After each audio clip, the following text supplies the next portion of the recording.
What do you think is in this box? Let me show it to you on the screen.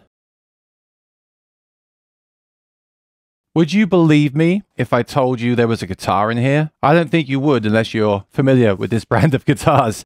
So let's open it up and see how this guitar is shipped in a box like this. Okay, so the tape is cut here already. I'll cut it there and there and here and here. There's some 3 staples in there that they came out, so that's easy. Making the mess already in my room, which I just vacuumed. But check this out.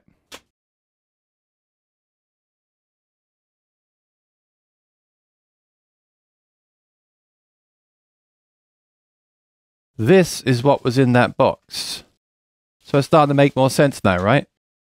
This is the body of a guitar. And how does it fit in here? Well, let's take off the bubble wrap first of all.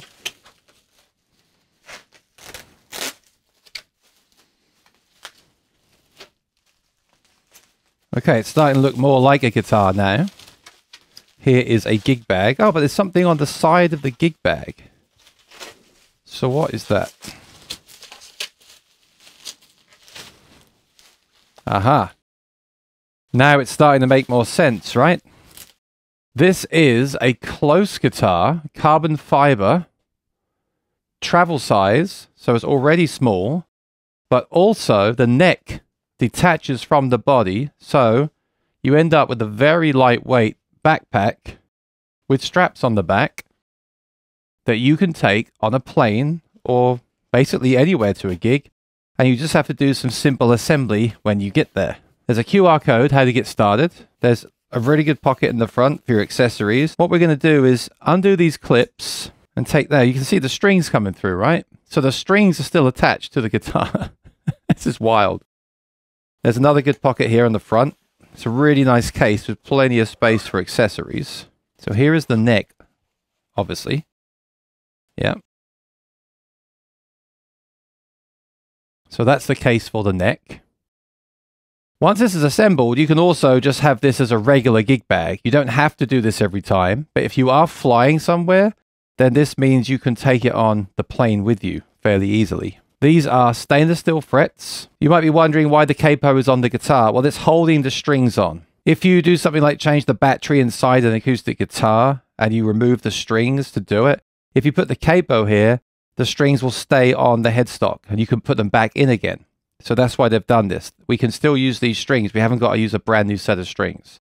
So very clever. And it also means you get a capo. It looks like a nice capo too. Very fitting with the, the visuals of everything else. So here is the body.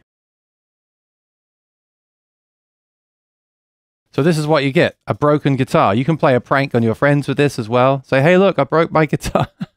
But all we're going to do is screw the neck onto the body.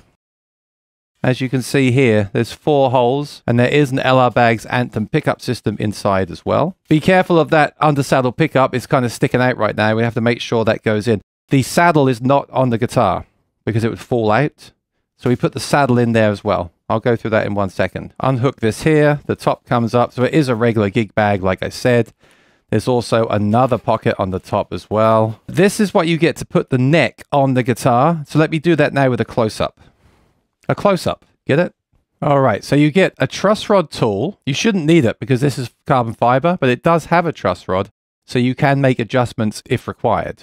There's your saddle. So we must insert that the correct way. You can see where it's compensated.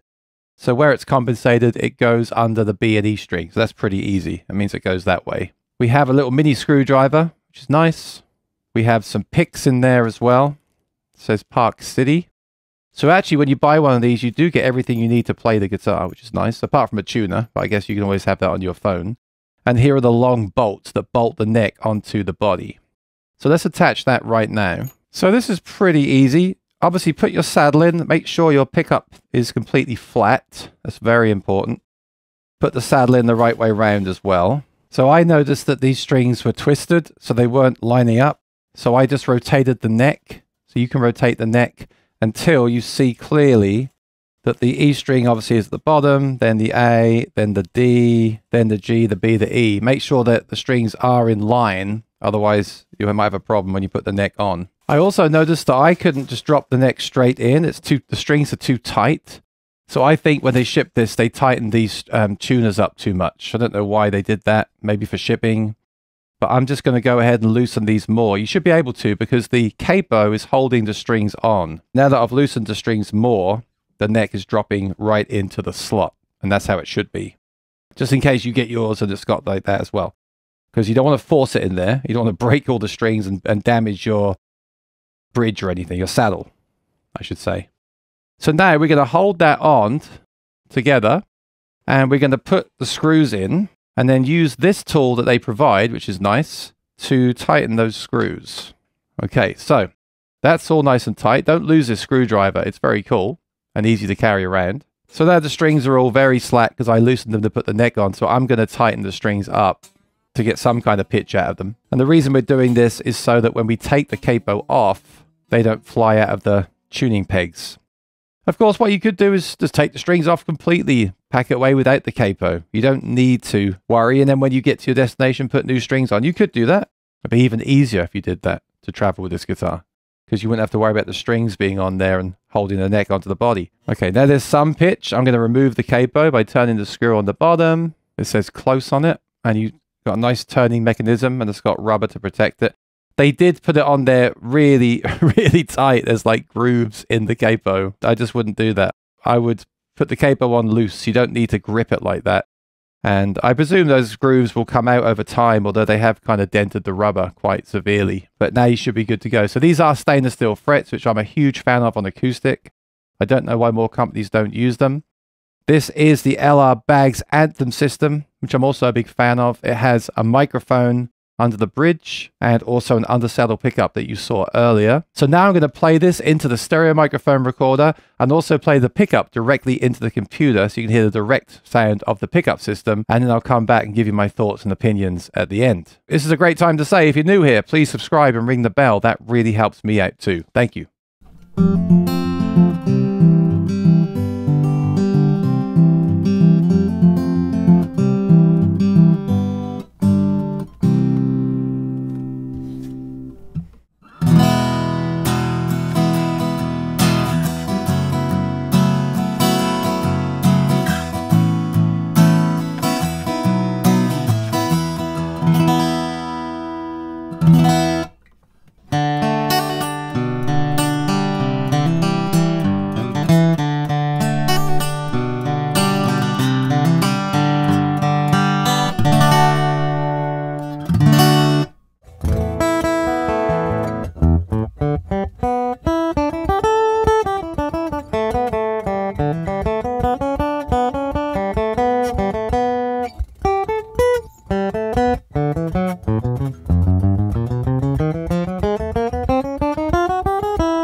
So what did you think? I have a lot to say about this guitar. First of all, some background about me and my previous experience with carbon fiber guitars. I've been looking for a replacement for my Rain Song guitar for a long time. I've played many Rain songs that I absolutely loved, and it was really sad when they recently announced that they're closing down. The first thing I should say is that my Rain Song is a full-size guitar, grand concert size, and this is a mini guitar. So do keep that in mind when listening to the demos on here and listening to what I'm saying. This is a travel guitar. If you're looking for a full-size guitar, they do have this as a full size, but they don't yet offer stainless steel frets on that. When they do offer that, I'd love to check that guitar out as well. I'm so happy because I love how the guitar feels. They've absolutely nailed the neck. The neck feels incredible. Yes, it is glossy. which isn't my first choice, but the feel of the neck, they really have nailed. And that's really, really important. The neck is what you hold on to when you play the guitar. Also, there's nothing weird like with the construction. There's nothing off balance. They've really got the design down to a T. Everything just feels great and plays great. I'll cover all the things that I like now, and I'll cover the things that I don't like at the end of the video. So the stainless steel frets are great. They're going to last forever. So while this guitar is an investment, you shouldn't have to ever have any work done on this. The sound in the room is really impressive. It's open sounding, and the guitar kind of moves despite its diminutive size. It's a small guitar with a cutaway and a pickup system, but you still feel it moving. It doesn't have a ton of bass. It doesn't sound like a dreadnought. Again, that's why they offer the larger guitar. But it definitely belies its looks. It looks like it's going to sound really small because it's so thin and small. But it still has a great tone, an inspiring tone that I enjoy playing. So that's really good. And the Baggs pickup, as in most guitars, sounds excellent. It really does work well on this guitar as a stage guitar. So let me get on to the negatives then. And this is a shame because these negatives could all be avoided. And I do hope that Klos watch this video and take my feedback as constructive criticism. Like I said, there's so much they got right here and so many fundamental things that are important, things that are hard to change later on. These small things I'm now going to talk about can easily be changed if they want to change them. So in regards to those stainless steel frets, I'm so glad they're using them, but they were rough out of the box. I think on a guitar of this price, the frets should be highly polished. On my Sir guitar, the one behind me, those frets come polished to almost a mirror finish. They're perfectly smooth and silent when playing them. They feel incredible. On the Klos guitar, they're kind of rough out of the box, and you actually hear them as you play. But I think they should polish those frets to a high gloss before they ship the guitars. If I got that guitar out of the box and played it, that could be a reason why I may decide to return it, because it affects the direct playability. As I said earlier, the neck feels incredible. It's so nice to play that neck, and it's so nice to have stainless steel frets, but make them shine, make them smooth, silky smooth, because the user will never have to polish them.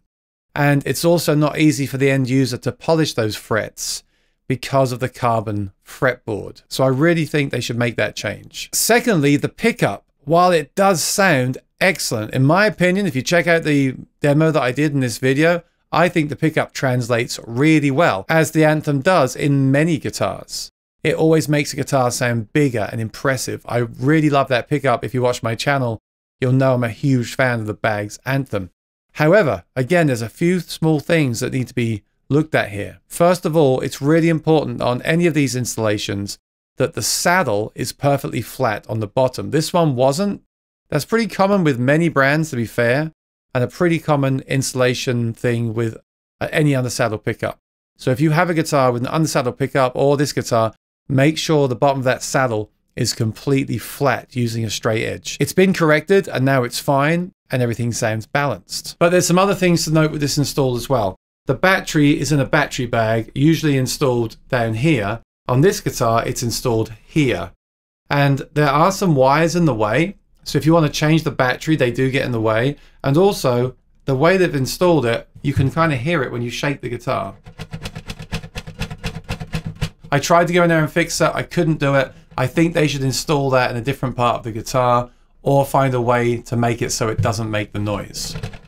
Also, you should be aware that the end pin jack is not installed here where you put your strap like it usually is. It's installed here. That's fine. I'm sure it's something to do with the design. I'd rather have an all-in-one jack and strap pin here, like most guitars have. But I don't know if it's a design thing or not. They have to put it here. If that's the case, then fine. That's just the way it is. Bearing all that in mind, I'm going to do something that I never do. I'm kind of kidding, but I'm going to recommend if you get one of these guitars to not get the pickup, because you won't have to deal with this undersaddle not being level. You won't have to deal with that noise. You won't have to deal with changing the battery at all. You won't have to deal with the battery making the noise. It will make the guitar even lighter as well. So I think get the guitar without the pickup and maybe add the pickup yourself later on, or get the guitar with the K&K option. I usually don't recommend K&K unless you're playing a guitar on occasion, But I feel like with this guitar, maybe you are plugging it in on occasion. So if you want to have a pickup in there, so when you're out and about, you can run into an open mic and just jam, get the K&K. There's no battery, there'll be less weight, the wire will run through the middle of the guitar, there'll be no excess noise, handling noise, and it won't matter about the saddle as much either because there's no under saddle pickup. Having said that, if you're going to gig this thing full time, I still recommend the Anthem. It is one of my favorite pickup systems. It does have that massive sound and it's very feedback resistant. But in this particular guitar, and because I've had the experiences that I have with this review, I'm going to say get no pickup or the K&K. And that's a good wrap up to the video. If this guitar had the frets highly polished and had the K&K installation instead of the bags, and by the way, that's no knock on LR bags, I'm a huge fan. It's just the way that it's working in this guitar. If that was the case, I would be recommending this guitar 100%. I think they've done a great job. The design is fantastic. The portability is fantastic. And the sound is great. I'm really impressed with the sound. I just love this neck so much. So some very minor issues there that I just wish weren't there because I could just give it a 10 out of 10, but there we go. I have to be honest with the viewers. The other thing this guitar's done has made me really want to try the full-size guitar. If you don't need to travel, if you want a bigger instrument, then you should check out their larger guitar. They make other instruments too, and they also make necks for electric guitar. That's really exciting to me because I've played some Fender guitars that I love, but I really want them to have a more stable neck with stainless steel frets. And Klos do offer neck replacements for Stratocaster guitars, bolt-on neck guitars. So I'd love to check those out, and I'd love to check out the bigger guitars and their other instruments. I really like what they're doing. I really think that the way they're thinking about the design of the guitars is right up there with any other brand. I just want to see them do a bit of tweaking to the way that they're shipping the guitars out of the gate in regards to the frets and the pickup installations. But yeah, really happy with this. I really hope I can feature more of their instruments on the channel. We'll see what happens. But like I said, if you're new here, subscribe and ring the bell. Do let me know your thoughts on what you've seen here today, both in design and sound, in the comments below. And do let me know if you've purchased one of these and what your experience was. Was it the same as mine? Because I haven't seen other reviewers talk about the rough frets. Maybe it's just this guitar. Hopefully I can check out another one soon, and then I can let you know if that one's different. For that reason, subscribe and ring the bell. Check out another video soon or a live stream. I do those regularly too. Take care and be well. I'll see you next time. Bye-bye.